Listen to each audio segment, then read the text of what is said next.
So welcome. Thanks everyone for coming. This is the first of the Center for Unconventional Security Affairs Sustainability Seminar Series. This is a series we've been doing for 3 years. This is our third year, and we invite people in different areas of sustainability, different fields, approaching from different perspectives, to come and talk to us about their work.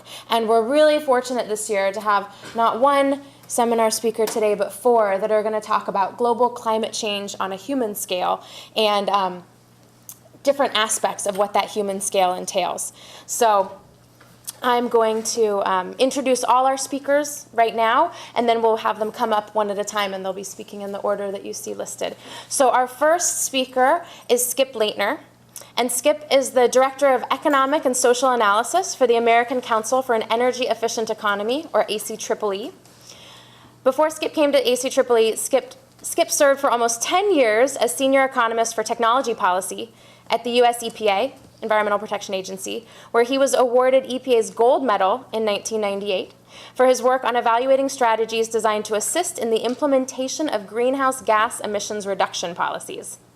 His 2004 paper, How Far Energy Efficiency, catalyzed new research into the proper characterization of efficiency as a long-term resource. 2 years later, he left EPA and joined ACEEE to continue that work, and that's what he's going to talk about today. Skip has authored more than 280 reports, journal articles, and book chapters during his nearly 40 years in the environmental, energy, and economic policy arenas. He's traveled the world 10 times over, all with carbon credits, I'm sure, providing technical seminars, expert testimony, and invited presentations. His clients has ranged from the United Nations to the Appalachian Regional Commission, and he's served as an adjunct faculty member for the Virginia Polytechnic Institute and University of Oregon, teaching graduate courses on the economics of technology, and he's spending this year as a visiting scholar at Arizona State University. I said University of Arizona before. University of. I got it wrong again. University, that's what I typed, and I thought I had flipped it. University of Arizona, working with their exciting sustainability initiatives. Skip's here today to talk about his newest report entitled The Long-Term Energy Efficiency Potential, What the Evidence Suggests. As the title of our seminar series suggests, the report highlights many human-scale changes with potential savings of up to $400 billion per year by 2050. Next, we'll have Tommi Laisio, who's visiting us from Demos Helsinki in Finland. And Tommi works as a researcher in Finland's leading think tank, Demos Helsinki. According to their website, the aim of Demos is to develop democracy to suit the needs and capabilities of the people in the 21st century. Thought that was kind of cool. And their vision, another quote, I love their website, is fundamentally and essentially human-centric. They believe that all change starts from the individual experience and scales up through our communities. As such, Demo uses scenario building, design thinking, and experimentation to test and promote solutions for a wide range of sustainability issues. Recent projects include The Politics of Happiness, a manifesto that they did for the World Wildlife Foundation, which is a great read if anyone's interested. Just Google The Politics of Happiness manifesto. And a country brand report for Finland. Yes, you can brand a country in just 365 pages. You can find more about that on their website. In addition to the work that he's discussing today, Tommi also runs the HOAS Lab, which is a 2-year design project developing new ways for shared and sustainable living for the 17,000 people living in student housing in Finland. Prior to joining Demos, Tommi has worked as a journalist, run an international video festival in Amsterdam, and developed ways to use art for social change with UNICEF. His talk today will discuss Demos' Peloton project, which has worked for the last 3 years to identify the key gatekeepers for consumers' energy decisions and develop better products and services with him. I'll leave it to him to tell you more. Next, we'll have Ezra Markowitz. Ezra is a doctoral candidate in environmental sciences, studies, and policy at the University of Oregon, and a visiting fellow at American University in Washington, D.C. His research centers around the intersection of social and moral psychology, environmental sustainability, and public engagement. And if that's too much to remember, he also refers to himself more parsimoniously as a conservation social scientist. A little easier to remember. Ezra has studied a wide range of topics and issues, from school transportation to behavior change to climate change. And he already has and I might get this wrong because I had an older CV, 8 publications, including 6 as first author under his belt, and another 3 forthcoming this year, including the one he's discussing today, which will be published in March in Nature Climate Change. Ezra's dissertation research examines the dynamics of intergenerational stewardship and reciprocity in the context of climate change. Other projects he's currently working on include an examination of the compassion collapse phenomenon in the environmental domain, for which he won the Best Paper Award at the Biennial Conference of Environmental Psychology last year in Eindhoven. He didn't tell me that, and it's nowhere on his website. I just happened to be there. And there were 350 presentations, and he won. I was very impressed. And it was a good talk. And is presenting that talk again tomorrow in San Diego, an analysis of cross-national climate change threat perceptions with Gallup. Ezra's a National Science Foundation Graduate Research Fellow, a Gallup researcher, and a staff member at the Eugene-based nonprofit Policy Interactive. And he also has a frog named Kermit. And last, we have, that just sounded so fancy that I had to throw in the cat at the end.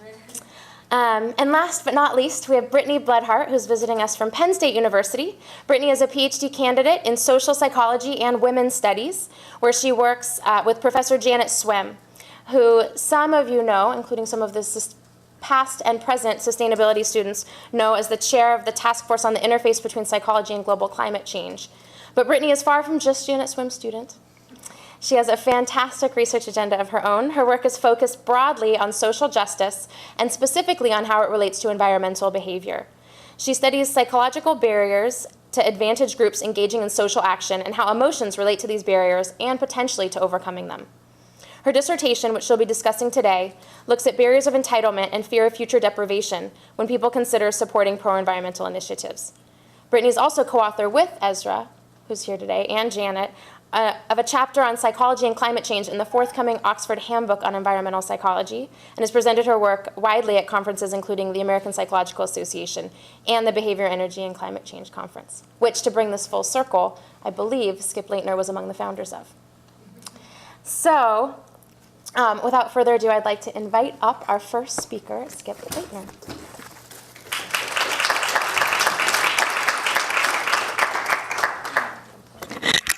It's already wired. Yeah. I'm just going to push the on button. That's not so sorry. Should have labeled them better. Well, hello, everyone. Can you hear me all right? Yes. By way of warming up to the task at hand, I wanted to let you know about a project I began in 1970 when I began my career, about the same age as you all are now then. I was asked to look at the year 2000 and 2010. I thought, my God, how far into the future is that? And yet here I am 40 years later talking to you about it with some exciting things to come. And my hope is that you folks are going to keep me energized, so I'm still going to stick around the next 40 years to see what sorts of weird ideas you may end up with in inviting to the policy discussion in the framework we call energy efficiency. The reason I'm going to talk about efficiency is there is, in fact, yes, the climate imperative, but many people don't realize what I refer to as the economic imperative of energy efficiency, because we're starting to stumble a bit in how our economy is working, and it's bringing some serious problems to the front that efficiency itself may, in fact, be a solution to. And I'm going to put it in the context of, perhaps some of you have remembered the economist Kenneth Boulding. You may know him by the phrase he coined, Spaceship Earth. And all the way back in the 80s, maybe because he was in part married to a sociologist, he noted that images of the future are critical to choice-oriented behavior. And it's those images of the future I want to bring forward, talking about the long-term energy efficiency potential, what the evidence suggests, and explore with you some ideas of how far we could go if we really stretch our imagination. I want to introduce the working hypothesis that I'm going to present. The complete economic recovery and the robust development of our long-term global prosperity, not just ours, but the global prosperity, will not be possible without hefty increases in what I term purposeful investment and greater levels of resource and energy efficiency, all enabled by significant reductions in the full cost of energy services, not just energy, but all the associated costs of using energy, environmental, economic externalities, if you will, that tend to constrain overall economic activity. Reductions in the full cost of energy services motivated by informed attitudes and more productive behaviors. More critically, neither the market nor the public can get it done on their own, and it's only going to be happening through a greater collaboration. And with that collaboration, with informed information, may we have a chance of returning to the prosperity that we are looking for. The roadmap ahead, I'm going to take a little bit of a time, first of all, to explain the Quad. It's going to be a unit of measure that I will present. I'm going to jump to the end of the story. No, the butler did not do it, but maybe efficiency can enable us to get it done. I'm going to ask some other questions that may have some surprising implications, and I'm particularly going to talk about the surprising link of what I refer to as the energy and larger productivity of our economy. And then I'm going to review a thought experiment on California's economy, given that context with you, and in a short time offer some concluding thoughts. And with the usual disclaimers, also some of the ideas I'm presenting here are more for insight than absolute pronouncements or absolute projections. My favorite American philosopher, Gary Larson, who published at one time, many of you know, the Far Side cartoon. We got a couple of bears in the woods in the background, looking down in the foreground at a nudist colony, the Happy Valley nudist colony, saying, well, there goes my appetite. And I hope you'll hang in with me so you don't lose your sense of appreciation perspective. And for those who want to know, yes, that is me down in the front with a can of beer. I have a lot less hair, more of a beard, and I'm glad to say I lost a few pounds since. So let's start with the question. What is a quad or a quadrillion? And I'm going to start with one fundamental unit, the BTU, British Thermal Unit. That is roughly the heat given off by a wooden kitchen match burned down to your thumb. That's 1 BTU, one wooden kitchen match. 1 gallon of gasoline contains the heat equivalent of about 125,000 wooden kitchen matches, again, assuming that you burn it down to your thumb. Sadly, 1 gallon of gasoline, we may get as many as 20,000 kitchen matches equivalent of actual work out of that gasoline, so hugely inefficient. 1 quadrillion, or 1 quad, is roughly 8 billion gallons of gasoline, to give you an appreciation for that. 1 quad in the form of gasoline, the way we drive our cars now in average fuel economy, is sufficient to power maybe 15 million American cars and light trucks for a year of driving. Or in other energy forms, if we think of electricity, natural gas as gasoline equivalent, it's enough power to give 5 million homes the energy it needs to maintain their temperatures and operation. At current levels of economic activity, the U.S. uses about 100 quads, and the great state of California uses about 8 quads of energy on its own. And if California parallels the U.S. economy, and the way we now operate our economy, the state probably wastes about 86% of all the energy we throw at the problem. That huge amount of waste is among the things that's constraining the larger productivity of our economy, and one of the things that we need to think about as we turn that number around.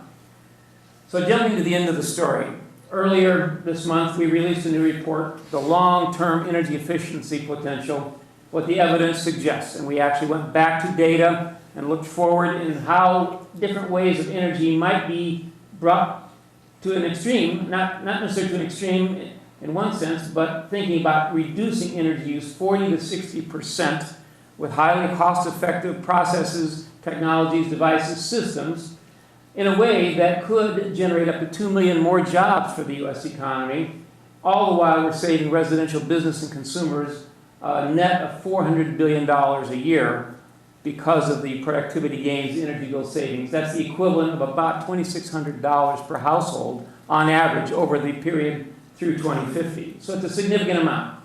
The critical issue from our perspective is, instead of tiny increments, the U.S. would be better off thinking big about efficiency in new ways, thinking big about energy productivity rather than relying on the usual but very costly forms of conventional fossil fuel energy resources. One way of thinking about this, in the year 2050, for example, we might imagine, today we're using about $1.2 trillion of energy. By 2050, it might rise to about $1.9 trillion of energy under a business as usual case.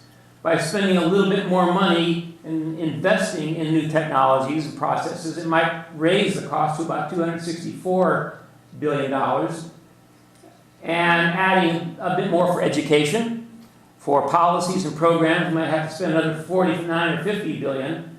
But the energy savings by that time will bring us down to about $740 billion, so that we're actually on net using less in the way of resources to deliver the goods and services our economy needs. So it becomes a redeployment of investment into more productive uses. Yes, it takes money to make money. We have to spend a bit more money, but that productivity gain then allows us to drop the total cost to the economy in ways that positively benefit in a way in terms of jobs and environmental quality as well.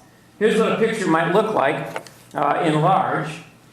Here's what the usual array of energy resources now we use in a 2010 perspective. By 2050, the assumption is we're going to be rising up to this amount of energy for electricity, and this amount of energy for all other fuels, totally up to this amount here.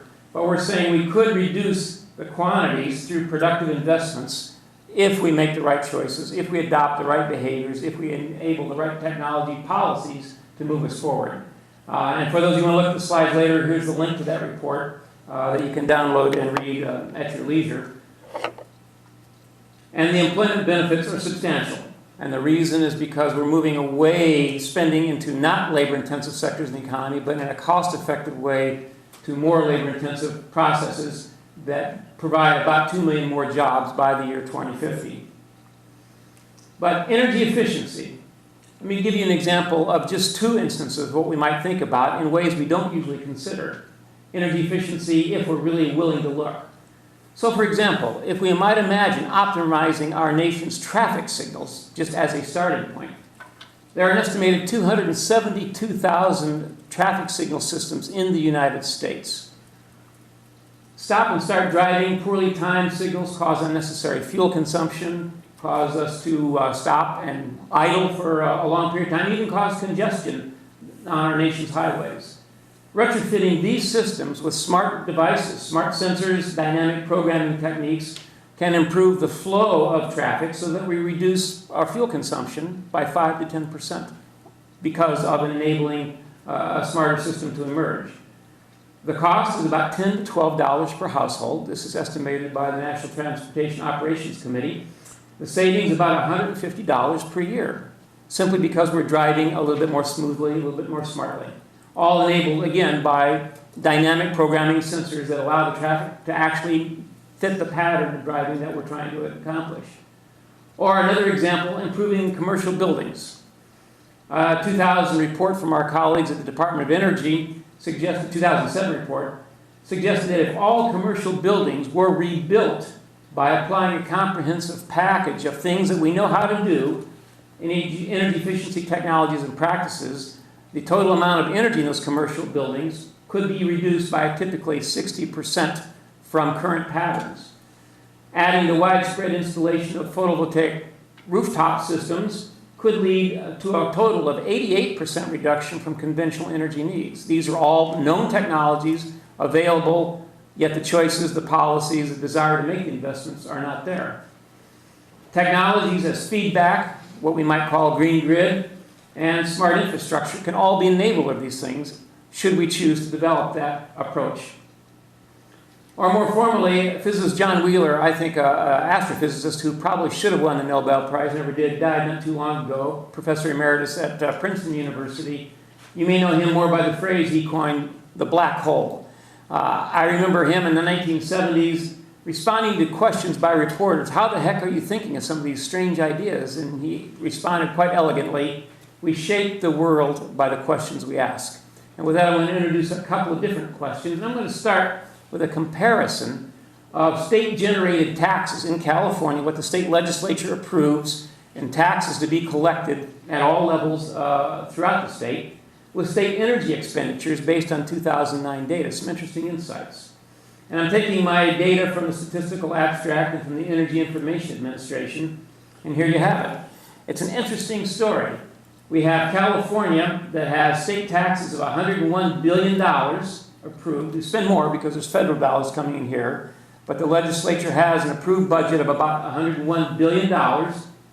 And we think about taxes. Are we spending the right amount of taxes? Are we taxing ourselves too much? Are we efficiently using those tax dollars? But we never ask the same question about energy. And yet we spend more as a state, $105 billion in energy-related matters. the notion, and this is true for Texas as well, in fact, Texas has quite a bit fewer taxes, but a lot more in the way of energy bills. All states have a similar pattern where we spend more on energy than on state taxes, but we don't ask the same kinds of questions. So the notion is if we begin asking better questions about energy, we might actually be able to do taxpayers more of a service, provide more of a return for their benefit by becoming more energy efficient and being able to reduce overall consumption in a highly productive way.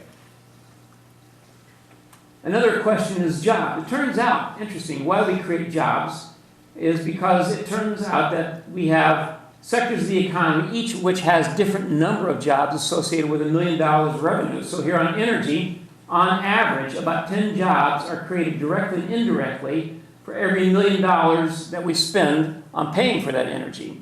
Other sectors of the economy, like manufacturing, and the average sectors of the economy, construction and services, many more jobs per $1 million. So the notion is, as we can cost effectively redirect investment and savings away from energy, we're funneling those dollars into those sectors that provide us with the employment opportunities that we might like to see at some point in the future. With that as a backdrop, let me drop into this link between energy and our larger productivity as an economy. I'm going to throw some numbers at you unapologetically because it's a new way of looking at energy as a physicist might look at it, not as we typically look at it as economists. And a physicist says, we throw a lot of energy at the economy, but we don't seem to be getting a lot of work out of it. It takes energy to transform matter into goods and services. And in 1950, our economy was about 8% energy efficient, the way we converted. 8% of all the energy was actually necessary to transform matter into the goods and services we desired. So from 1950 to 1980, we went 4% up the ladder here, 8% rising to about 12%. Now, ironically, my organization was created in 1980, and from 1980 to 2010, we increased that efficiency of conversion by only 2% more. We flattened out. And I'm suggesting that that flattening has led to some of the problems we're starting to see as an economy now. We may not be doing as good a job of converting energy into goods and services as we have in the past. Here I'm building on the work. Some of you may know my colleague Bob Ayers, Robert U. Ayers, and his former student, now also a professor, Benjamin Ware, in 2009, did a very important book looking at how energy actually transforms matter into goods and services. And I'm drawing on their data to provide this chart. But I've taken it a step further, and I've looked at how we call used energy, the actual energy that's converted into work, a link to productivity of the larger economy. And here I'm looking at the same period of time, 1950 to 2010, and I'm looking at the two different periods in time, again, 1950 to 1980. And it turns out, if you remember, we had that conversion of efficiency of energy into matter at 4% total over the period of time, 1950 to 1980, and it was being done at a rate of about 1.4, 1.5% a year, and the economy-wide productivity was about 2.25% a year, roughly. That was a robust period in our economy, actually. But in the times since, we've slowed that productivity, that efficiency conversion, to almost a full percentage point, and the productivity of the economy languished by about 0.5% a year as well. And this is shown as the uptake of working hours of energy in that period of time, the amount of used energy per labor hour. In other words, labor was not able to be as productive because we weren't able to use as much of the useful energy at work, and that slowed our overall productivity. How might that translate if we were to take those numbers for California? So what I'm calling is the new normal in economic activity that our economy is beginning to slump.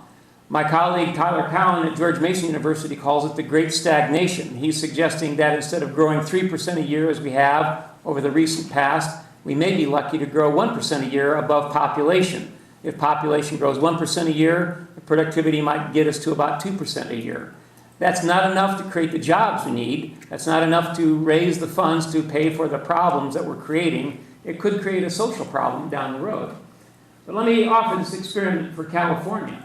In the period 1980 to 2010, the population of California on average grew about 1.5% a year. And we think about GDP as being a combination of population growth and productivity. We could call it population growth and per capita income. And that led to California's economy growing at a fairly robust 3% a year in that period, 1980 to 2010. What the forecasts are beginning to suggest now, however, is that population, no surprise, is going to decline a little bit on an annual basis, but more worrisome is the productivity is also going to slack because of the huge waste with which we deploy resources, the inability to convert energy into useful work at a relatively productive manner. We're going to slow about 0.25% a year. Those two factors combined means California's economy is going to slow by more than 0.5%. What that might look like is the thought experiment I'm going to provide next. If just a 0.25% decline in the productivity of the economy between now and the year 2040, that could mean that California will have a gross state product, an overall measure of economic activity, about $280 billion smaller than had it maintained the economy as it did in the period 1980 to 2010. A smaller economy directly linked to a weaker productivity. An economy that's $280 billion smaller in the year 2040 implies maybe $80 billion fewer dollars in that year alone that's available for education, for investment, and other resources that help make a robust economy move ahead. Over the period 2012 to 2040, that might mean a cumulative amount, because of that faltering productivity, of about $500 billion. It's going to be fewer resources available for purposes of investment, education, government programs, and other problems that we're trying to solve with those revenues. But more critically, it could mean 1 million fewer jobs for the California economy by the year 2040. Jobs that I think are going to be important to how we identify ourselves and our sense of well-being. Now, the good news is we can make up a large part of those job losses through more productive and smarter investments in efficiency, but also pulling in renewable energy in a cost-effective way over time and at scales within the large economy as a whole. The typical view of the economy is taken by my colleagues from economics world in 1970, 1980. They were projecting that we were using 80 quads of energy, and they were saying that by the year 2000, we'd have to use about 150 quads of energy just to maintain our economy. But what happened instead, economists and others began taking a look at how we might imagine a lower energy future, and they thought in 1980, that's beyond the pale. We can't even imagine using less energy today than we're using that we would be using in the future. But the irony is that our actual historical consumption of energy in this red line here followed not this line here, but closer to the green line here. And it's because the economy proved to be more dynamic. In the 70s, we took actions. We enacted the National Energy Act, a number of things that allowed us to keep the consumption down at that much lower level. The problem of our thinking is that we're beginning to see that as if more consumption were inevitable, we're saying we need more and more energy as a means to maintain that larger economy. And what the evidence of our report suggests is instead that we can reduce that demand enabled by smart infrastructure, new materials, new technologies, an array of innovative behaviors, all of this catalyzed by smart policies and investment decisions that have yet to be made. We can imagine, in other words, reducing the amount of energy less than today, even as we maintain a viable economy, should we choose to develop that resource. Cost effectiveness is obviously a critical issue. So looking to the data just on electricity alone, we see how much energy costs per kilowatt hour for efficiency, wind, biomass energy, nuclear, coal, even PV now, although I'm happy to say PV is going to come down in cost. But efficiency remains the cheapest resource, and yet it's a resource we choose not to develop as actively as the supply side mentality. The same thing can be shown on gasoline consumption. It turns out that with recent fuel economy standards the EPA and the National Highway Traffic Safety Administration are promoting, we can imagine that it would cost us anywhere from 50 cents to $1.20 a gallon to save energy, versus some point in the future, I'm not believing this number, but more like this number, $5 a gallon in 2025. So yet, again, efficiency proves to be the cheapest resource. So the opportunity is there. It's cost effective. The choices remain. What choices will we make? That's the question at hand. So some concluding thoughts. Perhaps our ultimate economic resource and energy efficiency benefit. Recalling the comment of Lionel Strachey, who was a 20th century UK, he was a bit of a wise guy, sort of a Will Rogers of his time, but I think this holds true today. Americans guess because they're in too big a hurry to think. 100 years later, I suspect that still applies. Jerry Hirschberg, who is founder and former CEO of Nissan Design, noted, creativity is not an escape from disciplined thinking, rather it's an escape with disciplined thinking. And Henry Ford, who once said, perhaps my favorite, thinking is the hardest work there is, which is the probable reason why so few people actually engage in it. The need to step back, therefore, and engage and to imagine, to put some hard work thinking about this efficiency opportunity down the road. So the good news about the transition to a more energy efficient economy, it does not have to be about ratcheting down our economy. Indeed, I would suggest that without a significantly greater emphasis on innovation and energy efficiency-led productivity, the economy may be significantly less robust in the future than we might otherwise appreciate.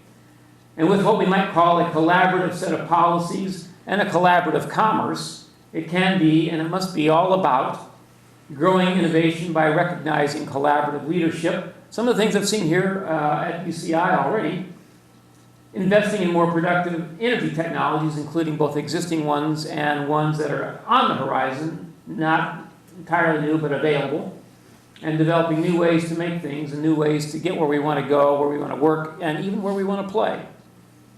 Or less formally, Gary Larson, you got a couple of spiders on a playground who've woven a web across the bottom of the slide.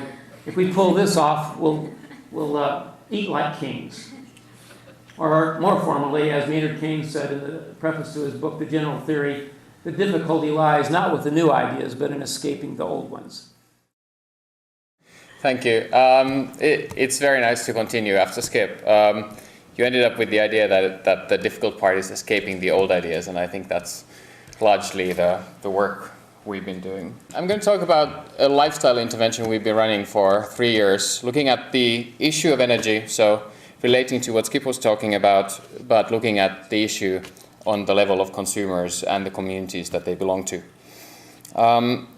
Large part of the work we do is inspired by work done in public health, and that's where I want to start before going into the details of the work we've been doing. I don't know how much you know about Finland. I assume not that much. It's a country in Europe, between Sweden and Russia.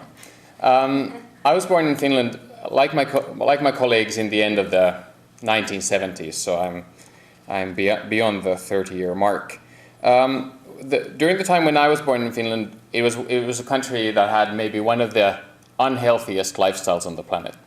I mean, people were smoking heavily, drinking aggressively, and behaving aggressively due to the drinking. And if you look at the diet, it was very heavy on sodium and fat.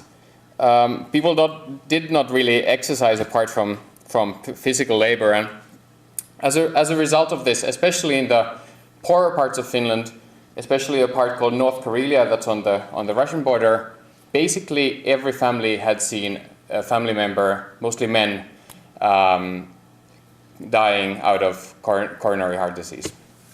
Finland was like ranking on the top of the world in terms of coronary heart diseases due to lifestyles people were living.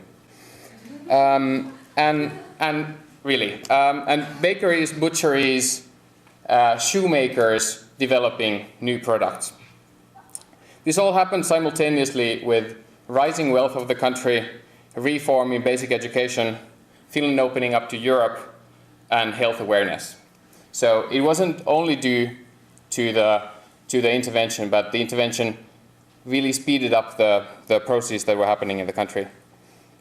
And the reason why I'm talking about this is that it proves that lifestyles can be changed very fast and very radically, but only through these kind of lifestyle interventions that were very participatory The government was then able to push through tougher regulation, change the dietary restrictions in schools and cafeterias, and people did not only accept them, but they supported them. It also proves that there's no silver bullet towards changing people's lifestyles, that you need to work on various fields at the same time and use the values when they are on your side and try to change the values when they're not. The North Karelia project was one of the inspirations when we started our work around energy 3-4 years ago, when the Finnish Innovation Fund, called Sitra, it works under the Finnish Parliament, asked us to develop new ways to reduce consumers' energy consumption. The epidemic we had at hand was slightly different, but not less dramatic. Let's put it, I try to get this working.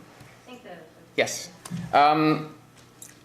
Finland is a very educated country, but at the same time, it's one of the most energy-intensive national economies in the world.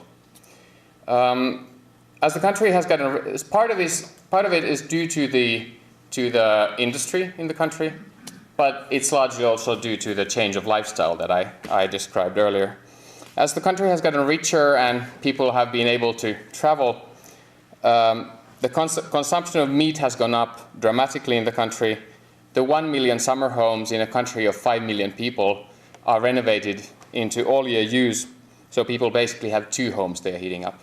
Homes are bigger, people travel more, and when in the 1970s people ate canned vegetables for the whole winter, now greenhouse produced vegetables can be bought from every single market all through the year. And if you look at the climate impact, for instance, caused by housing in Finland, it's way above the European average. It's nearly double the European average. And on World Wildlife Fund's Living Planet Index, Finland ranks at 12, like most of the Nordic countries. This shows the nature of the challenge we had at hand. But simultaneously, the interesting part was that if you look at the value aspect, it seems everything is right. Everything is done, in a way. Finnish people, being educated and well-traveled, are also one of the most climate-aware people on the planet. 90% of the people accept climate change as a fact. I know that's slightly different than in the US. 85% see it as a risk to their well-being, and 80% are willing to take action. But if you look at the actions people take, their energy consumption is going up, and it's going up dramatically. So what we did is that we compared a vast number of awareness campaigns around the environment and looked at research on them, and we concluded that the effectiveness of most environmental awareness campaigns in changing people's behavior is actually very weak or even non-existing. As researcher Eva Heiskanen from the Finnish Consumer Research Center has pointed out in her research around this subject, she says that the current strategies in environmental awareness campaigns are victims of a highly individualistic view on people. That in most of these campaigns, people are observed as rational individuals who make their choices by themselves without the interference of others. The individualistic approach neglects also the power of model learning, and it underestimates the power of routines and convenience and infrastructure. And it's kind of paradoxical. At the same time, it overestimates the power of individual action, and it underestimates the power of collective action, especially on the emotional side of dealing with helplessness and anxiety that people experience around climate change. As Heiskanen has pointed out in her research, environmental awareness is a prerequisite for people to consider the environment in the choices they make. So it's not without value, but awareness or even motivation without having the right tools and the skills actually leads to more anxiety and more anger. As seen in public health, engagement is needed because it actually changes people's mindsets. The values are changed by the behavior, and it helps us deal with the change. This was the reason why in the proposal we made in the project called Peloton, to our funder Sitra, we moved consciously towards more participatory approaches in order to change the choice environment consumers work in. To identify the issues that we decided to work on, we developed this thing called decision tree. We looked at 6 fields of life, which you can see here: housing, food, transport, consumer goods, workplace, and free time. In the next phase, we then took these 6 issues and broke them into the decisions people take under these issues. We intentionally tried to look at these issues from the point of view of the individual or of an individual family and talk about these things in a language that's understandable to both consumers and to corporations. What we did next is that we cross-tabled the decisions, looking at the frequency of those decisions and looking at the environmental impact of those decisions. This was done based on a very outstanding research by the Finnish Environment Center, which is a government research agency, where they've mapped all the material flows within the Finnish economy and also the consumer-based emissions. So people usually point out to the religion and sexual orientation, but I'll get to their importance in a minute. Based on this, we identified 4 types of decisions, and I think that shows where we've gone with our work. We identified things we called secondary decisions, small wrong decisions, frequent wrong decisions, and big wrong decisions. If we look at these more carefully, secondary decisions are issues that might be important for us as people, but actually, from an environmental point of view, they play very little role. If we look at small wrong decisions, such as choosing a plastic bag or a paper bag, these have been very much in the focus of a lot of the environmental awareness campaigns, but actually their environmental impact is very small. With frequent wrong decisions, we mean decisions such as shopping, choosing a holiday destination, where our conclusion was that the choice environment consumers work in, where they like what's available in the store, or what are the means we have in choosing our summer holiday, that needs to be diversified, i.e. we need new, better, sustainable products in that market. And finally, the big wrong decisions refer to decisions we take seldom, but which have significant impact on our environmental impact for maybe 15 or 20 years or 30 years even. Based on this analysis, we decided then to work on mostly on the big wrong decisions and also the frequent wrong decisions. As I explained earlier, going from this, we concluded that more attention needs to be put on enabling people to take control over their own lives and participation. This is why we moved to address the issue of gatekeepers. With gatekeepers, we refer to organizations, communities, individuals, professionals who are present in those situations when people make these choices. We addressed it in this sense. So we looked at the big decisions, the big wrong decisions from the previous map, and looked at who is present in that situation when people make that choice. Which professionals are present when people choose, for instance, a house or renovation of a house or even buy a car. By doing this, they basically either deny or enable people to have access to different choices or more meaningful action. As you might notice, the groups that are on this map are not the typical gatekeepers that most communication studies refers to. Most of the studies refer to things such as politicians and mainstream media. We also noticed when we approached these people and these professional groups for 2-day workshops around these issues, many of them had not realized that they have this role. So a key part of the work we did was making them aware that they play a gatekeeper role in energy issues. And that's where the name of the project Peloton comes from. Peloton, I don't know if any of you follow cycling or are enthusiast cyclists. Peloton is the name of the main group in a cycling competition where people cycle very close to each other to save energy, up to 40% of energy. It's also a very risky and fast-moving group, and that's also the group where you gather strength to start the takeoff. And that was kind of the analogy we used when we, the metaphor we used to approach these organizations, that there's a competitive logic around this. The key for our work was first to grow this main group, So make more people and more professional groups realize that they have a role in the energy issues, and then grow their hunger towards a takeoff. Here you see some of the groups that we worked with within the last 3 years. The structure of the workshops with all of these groups was similar. We first asked them to do a carbon footprint test. We interviewed them before they came to the workshop. And based on this, we presented them to each other. And this was important because we were able to demonstrate, for instance, with the carbon footprint test, that if you take women's magazine journalists, these people presume that they are living similar lives. They do the same jobs. But actually someone's carbon footprint can be 3 times bigger, and still they don't really see it in their day-to-day practices.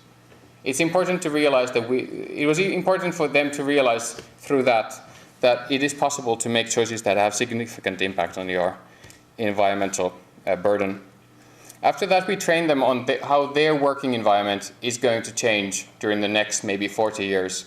And then, together with all the competitors in the same room, we started working on solutions.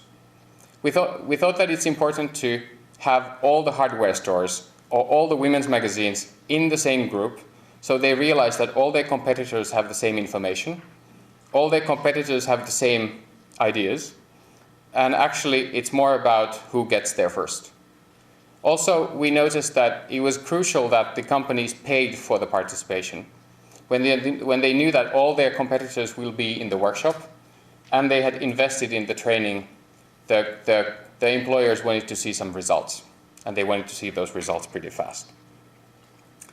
So we've been doing this for 3 years with all of these groups, and we're able to demonstrate, I would say, significant results with some of these groups. One of the key goals was growing the group of people who see themselves as energy gatekeepers. One of the tools for this was that we organized 2 startup camps where we selected 15 ideas for new energy-smart products and services, and then we collected 150 professionals from design, business development, technology to form teams around these ideas. It was really remarkable that people, high-level professionals, were willing to spend 2 days without pay boosting someone's idea because it has a good environmental impact. And I think that's a resource that should be used more.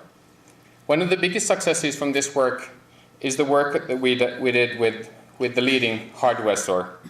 They launched an Energy Master service, that's the guy in the middle, where the shop offers everything from a home audit and equipment to installation to the consumer. And in that way helps people making smarter choices for their home. Due to the Peloton project and the participation in it, they understood that 50% of the buildings of 2050 are already built. Most of them need to be renovated during the next years to reach the targets of reducing the CO2 emissions from built environment by 90%. And they maybe should be the company that in a way gets into that market before their competitors. So they've started massive training for their staff, that their staff is able to offer this full service to people who are thinking of renovating their homes. Other examples on the right include a new domestic travel service that packages local luxury into full, let's say, weekend holidays. On another field, a leading women's magazine moved from the standard procedure of doing 1 green issue per year to actually looking at these issues through the year and realizing that their readers, who are mostly educated women in their 20s and 30s, want to make good choices, and they do their journalistic work better if they provide them for their readers. And it's actually the fastest growing women's magazine in Finland. Within the public sector, the home economics teachers, we have a subject like that in school, developed new teaching material for schools around tasty and seasonal food. So not around sustainable and environmental food, but tasty and seasonal food. In the Peloton project, we have looked into the motivations, abilities, and triggers for consumers to make different choices for themselves, but I want to talk a bit about what motivated these companies to join. When we approached these companies, we realized that most of them realized that questions of energy and questions of climate change will change their their business environment. They had also noticed that there's a change happening in consumers' values and attitudes. But only a few companies have actually realized how this could be turned into a business case. Most of them had tried the two strategies on the lower part. So they have tried to make the current products that they're serving as efficient as possible. They had joined different efficiency protocols, but they understood that this is not generating more business. This also leads easily in the companies to a situation where the sustainability people are just making other people's work harder. They're not generating any new ideas, they're just demanding other people to do their work in a more rigid manner. The second strategy a lot of these companies had tried is that they offer ecological versions of their normal products. But they've also noticed that it's a very small group of consumers who are willing to pay the premium for those products. Also, often when companies launch ecological product lines, their estimation on the consumer market or consumer segment is so small that they don't put real R&D money into it, which leads often to a situation that the products don't work that well and they taste bad. When engaging with these companies and peer groups, the focus on lifestyles has been extremely useful. It has shifted the focus of debate from accurately trying to quantify every single environmental decision to actually understanding what's meaningful and what's not very relevant. It's also helped them understand that pro-environmental behaviors and choices can be pushed through other values than altruistic, pragmatic, pro-environmental values. That we can utilize issues such as faith, such as hedonism, the sense of community, technical mastery to push those solutions forward. The second transformative power for these companies has been work that it motivates their staff. That the Peloton strategy has actually helped. A lot of people have said that they feel more proud of the work they do. They don't need to, for the women's magazine journalist doesn't need to apologize for working for a women's magazine, and they can still do good business for their employer. They can do their work well. And we've noted, through understanding this, we've started stressing more the importance of personal or even ethical engagement in the work. When people are engaged in kind of development projects in their work, they do their work better. When people don't have a contradiction between their personal values and their professional values, they do their work better. This might easily sound like kind of marketing and business development, but we see the work we do as politics, because the goal behind all of this work and the work with these companies has a political goal. As explained in the case of the North Karelia project, engagement of a larger part of people in the energy questions helps government push through different kinds of subsidies and new kinds of regulation. On the kind of the personal aspect, new services and products help people take more ownership over their lives. They feel like they're running their own lives and they can act better as parents or managers.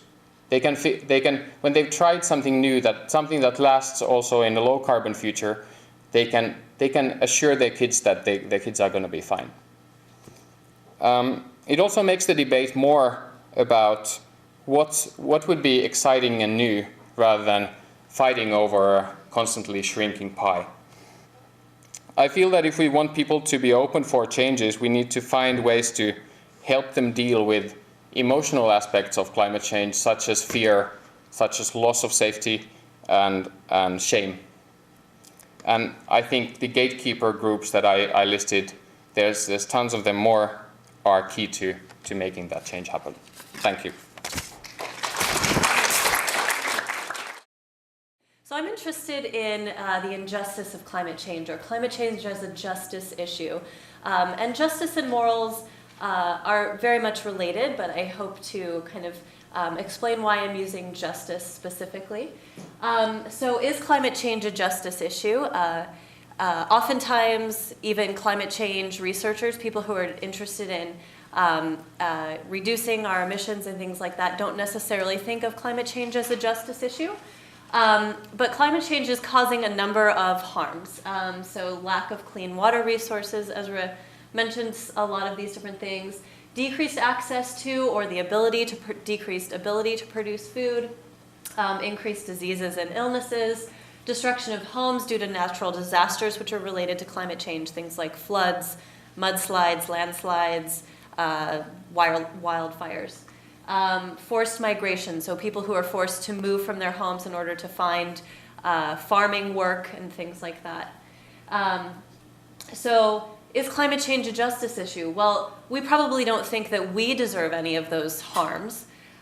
So when do we accept or reject that those harms are happening to others? And so first of all, we need to know about the harm. That might be an obvious statement, but sometimes we forget about the fact that people might not be aware of the things that are going on. So we need to know that harms are occurring, like the list I put up here. And then we need to care that it is a problem. So we need to be concerned.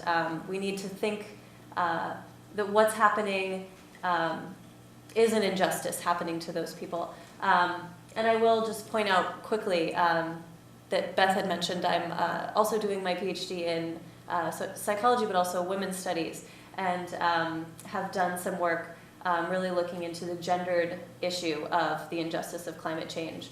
And if you aren't aware, women are largely disproportionately affected by climate change. They're less likely to have the resources, either economic, material, educational, in order to adapt to climate changes. They also have less of a voice in mitigating climate change policies and things like that. So if you are interested in that at all, please send me an email. I'm happy to share lots of information with you. So I'm interested in looking at scope of justice as a way to think about how do we see climate change as a justice issue, and how do we come to be concerned about that. So scope of justice is a theory proposed by Susan Apatow in 1987. And it's essentially talking about people who we see as either within or outside the boundary of which moral values, rules, and considerations of fairness apply. So either you think that these moral boundaries, these rules apply to people, or you don't. They're essentially a group of people who you think deserve the same rights, freedoms, and privileges that you yourself have. And if you think about what rights and freedoms and privileges are, they can be very broad. So the right to life, liberty, and the pursuit of happiness. They can be things as simple as owning a Mercedes, right? That's a privilege. So they can vary widely. We know from some of Susan Apatow's work that people who are within our scope of justice were typically willing to make sacrifices to help them. So I think that this is an interesting theory in terms of thinking about when we're concerned and whether we're willing to do something, go out of our way, sacrifice. Often, if you think about making pro-environmental changes in your life, that includes reducing some comforts and things that you might otherwise enjoy. Willing to make sacrifices to help others when we see that they're in need. And as I kind of mentioned, this can be context specific. So we might believe that all people deserve the right to have clean water and food and a nice house. We might think that people only deserve that if they contribute economically enough to the system and work hard enough. We might think that all people deserve the right to marriage, and we might think that that depends on the gender of the people involved in that. So it can be very context specific. It can depend on the type of justice or the type of privilege that's being given. And I do want to throw out there, what about animals in the environment? So probably as I'm talking about this, you're thinking about other human beings. But we can also extend a certain scope of justice to animals in the environment. We might have different beliefs about what type of justice animals deserve. We might think that they deserve to not live in pain or not live in fear. We might think that they deserve to not be killed. And even in the environment, even though it's not a living, or it is a living, not a feeling entity, there are certain rights and privileges that we might think that the environment deserves. The right to thrive and exist on its own and reproduce and that kind of thing. So I'm going to kind of share with you 2 studies I've done relating to scope of justice and thinking about how to expand our scope of justice, when we expand our scope of justice, and some of the psychological mechanisms involved in that. So the first study I'm going to talk about an emotional connection, so whether we empathize and care about those we see harmed, and having a heightened sense of emotion in general. And then empathic perspective taking, so taking the perspective of the person or animal being harmed, really sort of feeling what they feel, being in their shoes, as opposed to being more objective when you're viewing a situation about harm. And then study 2, I'm going to talk about self-transcendent values. So as Rose was talking about values a little bit, and talk about the distinction there. Self-transcendent values are basically the amount that you sort of extend concern to others. So Schwartz talks about both benevolence and universalism. Benevolence tends to be more about being concerned about people around you, those you know, those you're close to, your family, your friends. Whereas universalism is extended to all human beings, animals, and the environment. Having a psychological connection. So Schultz's environmental concern scale talks about if there are environmental problems, who are you concerned about them impacting? And that includes the self, other people, and then the biosphere. And then in-group identification, so identifying as an environmentalist, being psychologically connected to that environmental group. And then we're proposing the idea of sensitivity as opposed to neutralization. So neutralization theory was originally proposed by Sykes and Motza in 1957. They started out with, I think, 5 neutralizations. And neutralizations are essentially psychological justifications for why we do things. So they started out with original 5 things like, it's not my fault, they deserved what they got. They've been expanded over the years by a number of researchers. So neutralization is something that people might use to sort of psychologically distance themselves from a harm that they're seeing. And we propose the idea of sensitivity for those who are more self-transcendent, who have a more expanded scope of justice, might be more sensitive to the harms that they're seeing, might be more likely to say, this is my fault. So the first study focused on harm toward animals specifically. And the kind of hypotheses that we're proposing is that whether you take an empathic or an objective perspective or no perspective will lead to specific emotions. So specifically, we think that it would increase worry, empathy, guilt, and shame. And then we also measured how angry people were either at those who denied climate change or those people who were contributing to climate change. So we thought that it would increase those emotions, as well as decrease emotions such as hope, pride, anger at accusers, and boredom, so apathetic emotions. And then emotions should then mediate the relationship onto willingness to take some sort of action, willingness to sacrifice or do something on the part of those being harmed. So and then environmental identity, we thought would moderate this sort of relationship. So people who are more identified as an environmentalist should be more likely to feel those emotions that I put up, either increase or decrease those specific emotions. So we had 519 randomly selected adults in the US. We used Amazon's Mechanical Turk to collect this data. We asked people to either take an empathic perspective, an objective perspective, or we didn't give them any instructions about what kind of perspective to take. And we were interested in whether taking an objective perspective would be any different, or whether people without any kind of thing are more likely, any kind of instructions are more likely to take an empathic perspective. Then we measured emotions and willingness to take action and self-identification as an environmentalist. So what the participants saw were these empathic or objective instructions. I won't read them all to you, but essentially the empathic is while you're viewing this image, try to feel what the animal feels, try to think of the impact that they're going through.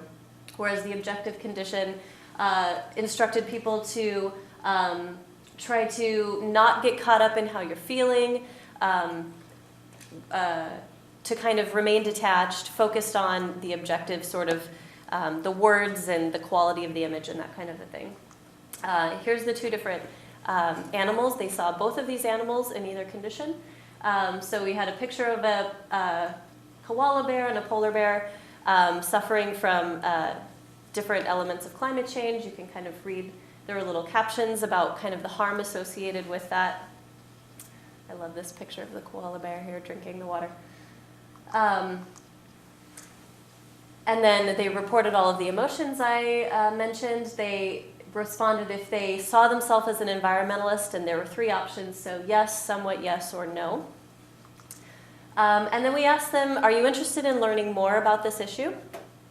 And are you willing to donate an extra $1? So in Mechanical Turk, if you've ever used it, you pay people to take your survey. I think we paid participants about 50 cents to take this survey.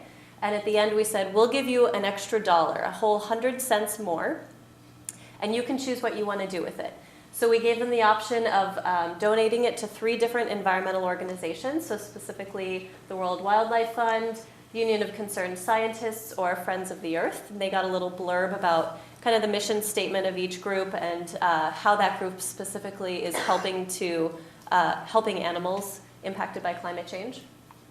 And they got to choose if they wanted to donate those 100 cents to the 3 organizations, to keep it for themselves, or to give it to no one. And they could do it in any kind of monetary amount that they wanted, as long as it added up to 100 cents.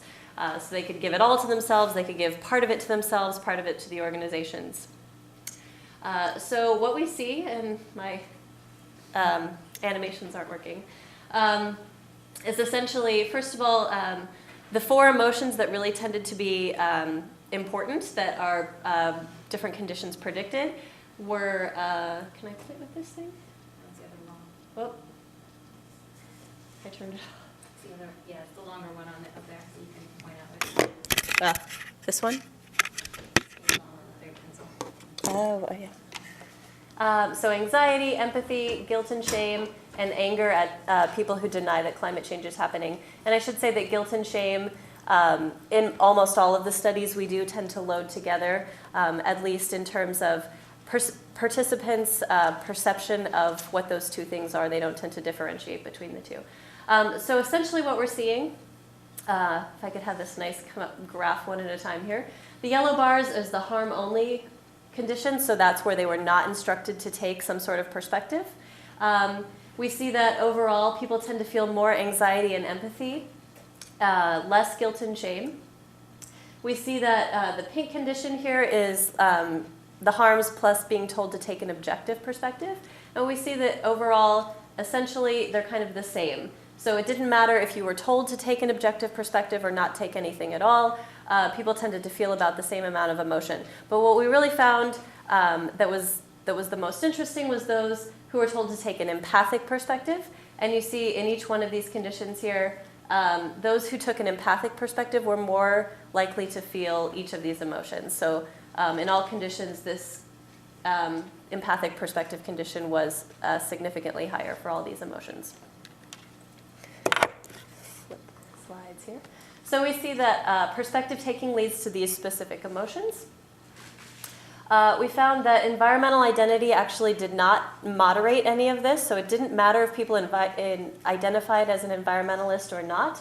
They still tended to feel these emotions. The only caveat to that was non-environmentalists were more bored in the objective condition than environmentalists. So the second part of the theory that I was talking about was the mediation. So we looked at whether perspective taking, which led to these emotions, if these emotions would then lead to willingness to take action.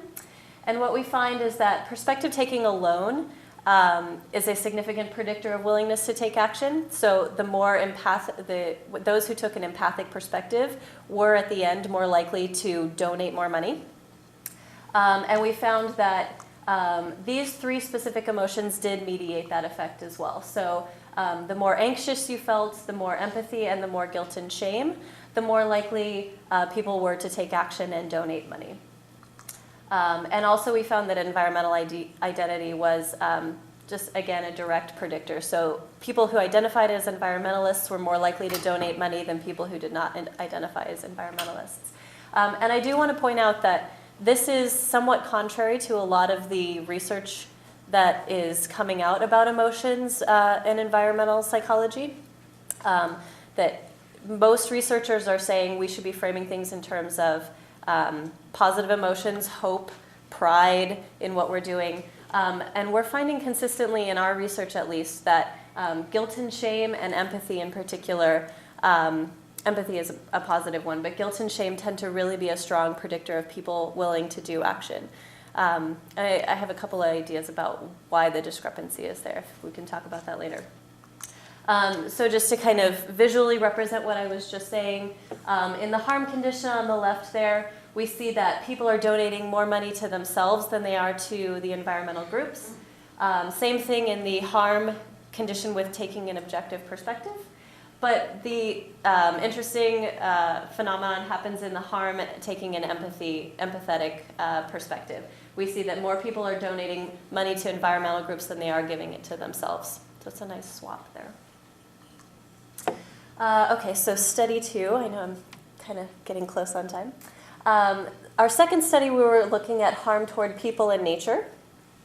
And we were actually wondering if learning about the harm can increase scope of justice via increased psychological connection. So as I mentioned, Schwartz's environmental concerns, biospheric, altruistic, and egoistic, and increase their willingness to help. And in this study, instead of donations, what we looked at was people's willingness to support pro-environmental policies.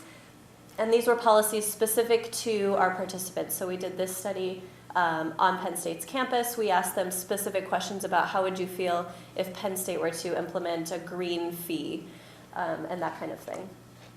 And then what are some of the psychological mechanisms that help to explain whether people have an expanded scope of justice versus a more narrow scope of justice?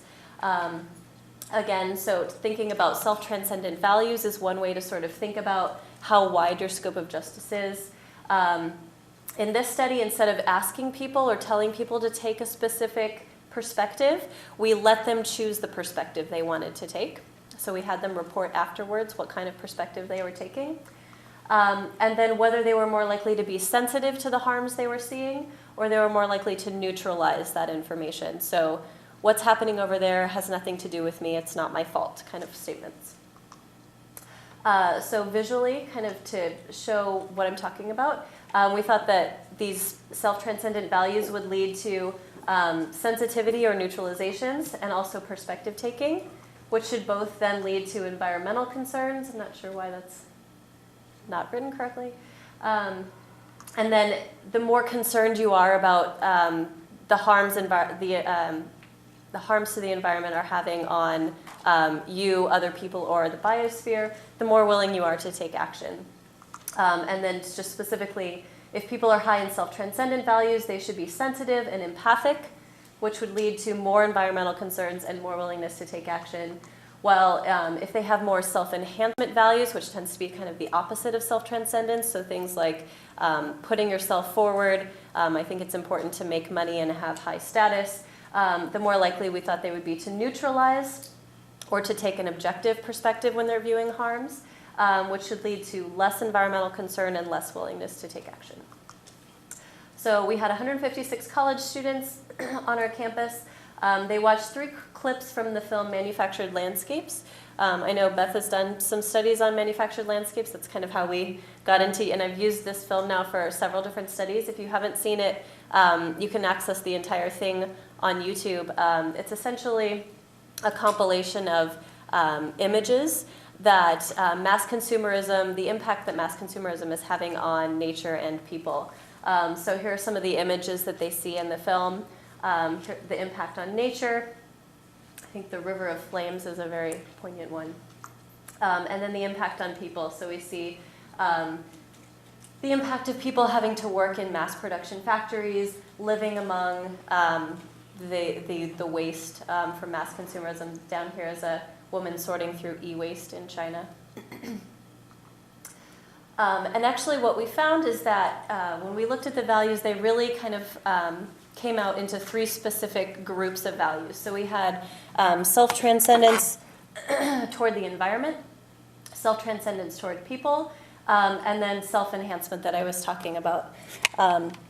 we found that these were each good predictors of different things. So we found that the more self-transcendent people were toward the environment, the more likely they were to be sensitive to the harms that they were seeing in these videos.